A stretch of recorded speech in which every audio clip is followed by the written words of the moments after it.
Hi friends, thanks for watching my videos. ఈ video మీకు నచ్చినట్లయితే లైక్ చేయండి. మీరు మొదటిసారిగా నా ఛానల్ చూస్తున్నట్లయితే సబ్స్క్రైబ్ చేయండి.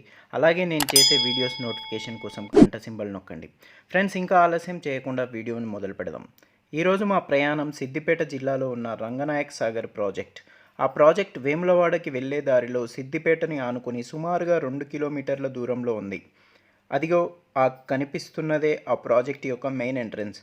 చుట్టూ పచ్చని వాతావరణంతో చాలా ఆహ్లాదకరంగా ఉంది. రంగనాయక స్వామి వారి పేరు మీద ఈ ప్రాజెక్టుకి ఆ పేరు వచ్చింది. ఈ ప్రాజెక్టులోకి కాళేశ్వర జలాలు ఏప్రిల్ 24, 2020లో మొదటిసారిగా వచ్చి చేరాయి. ఈ రిజర్వాయర్కి మధ్యలో ఒక వంతెన నిర్మించారు. దానికి ఇరువైపుల నుండి చూస్తే నీటితో కలకలలాడుతూ ఉంది. మరియు ఈ ప్రాజెక్టుకి మధ్యలో ఒక పెద్ద కొండ ఐలాండ్ ఉంది. ఆ ఐలాండ్ పైన ఒక హోటల్ నిర్మాణ పనులు జరుగుతున్నాయి. మరియు ఈ ప్రాంతానికి విహారయాత్రకి వచ్చేవారి కోసం బోటింగ్ సౌకర్యం కూడా ఏర్పాటు చేస్తున్నారు. అలాగే ఇక్కడే నీటిపారుదల శాఖకి సంబంధించిన కార్యాలయం కూడా ఉంది. ప్రస్తుతం మీరు చూస్తున్నటువంటిది అదే కార్యాలయం. ఈ ఐలాండ్ నుంచి కనుక చూసినట్లయితే చుట్టూ పచ్చని చెట్లతో పైనుంచి ఆకాశం నీలిరంగులో చాలా బాగుంది కదా ఫ్రెండ్స్. చూడండి, చాలా అద్భుతంగా కనిపిస్తుంది ఈ దృశ్యం. పచ్చని చెట్లతో ప్రకృతి నిలయంగా మారింది.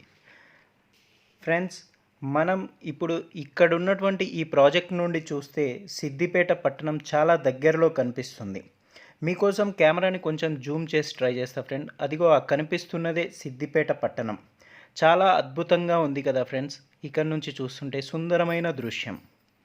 ఫ్రెండ్స్, ఈ రిజర్వాయర్కి సంబంధించిన మరికొన్ని విషయాలు మీకోసం.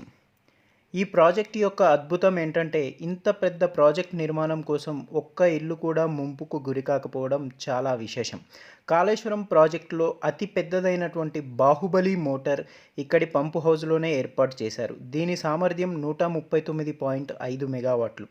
ప్రపంచంలోనే అతిపెద్ద సామర్థ్యం ఉన్న మోటార్గా అభివర్ణిస్తున్నారు. ఈ ప్రాజెక్ట్ యొక్క కెపాసిటీ 3 టీఎంసీలు. ఈ సాగర్ పూర్తిగా నిండాలంటే 3 మోటార్ల సహాయంతో 3 రోజులు పడుతుంది. ఈ ప్రాజెక్ట్ నిర్మాణం కోసం సుమారుగా 2300 ఎకరాల భూమిని వినియోగించారు. ఈ ప్రాజెక్టు యొక్క నిర్మాణ వ్యయం సుమారుగా 3300 కోట్లు.